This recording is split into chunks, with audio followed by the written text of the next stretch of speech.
Hello friends, দেখো তোমাদেরকে নতুন একটা টিপস দেখাবো, যেটা এই শীতকালের জন্য খুব দরকার। পরের বছরে এটা আরও ভালো থাকবে। এটা দেখো চন্দ্রমল্লিকা, চন্দ্রমল্লিকা গাছের দেখো ফুলগুলো, দেখো কোনোগুলো। হ্যালো ফ্রেন্ডস, তোমাদের একটা নতুন ভিডিও নিয়ে এসেছি। দেখো এটা চন্দ্রমল্লিকা গাছ, দেখো কতগুলো ফুল, কড়ির থেকে সদ্য ফুল হচ্ছে, আবার কড়ি রয়েছে, ফুল ফুটবে।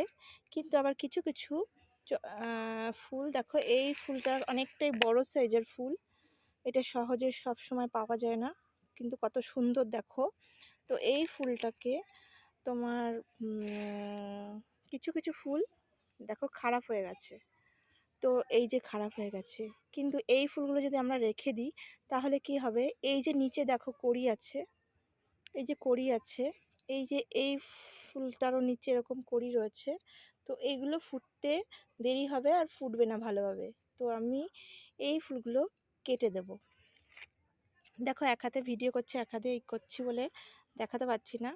এটা যতটুকু সম্ভব কেটে দেবো, দুটো কেটে বাদ দিয়ে দেবো। কারণ এই ফুলটাই, এই ফুলগুলোর, এই কড়িগুলোর সমস্ত পুষ্টিগুণ খেয়ে নেবে।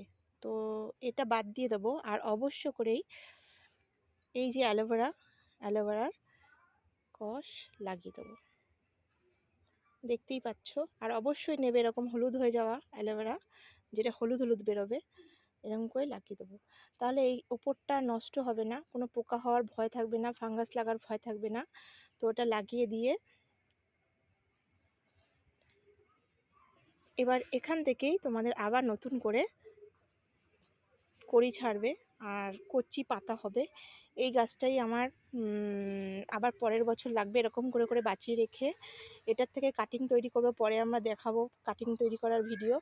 তো যতদিন ফুল হবে ততদিন আমার কোনো কাটিং করব না। তো তারপরে এই গাছটা রেখে দেবো, যাতে পরের বছর এই ফুলটা আমার গাছটা দিয়ে ফুল বের হয়।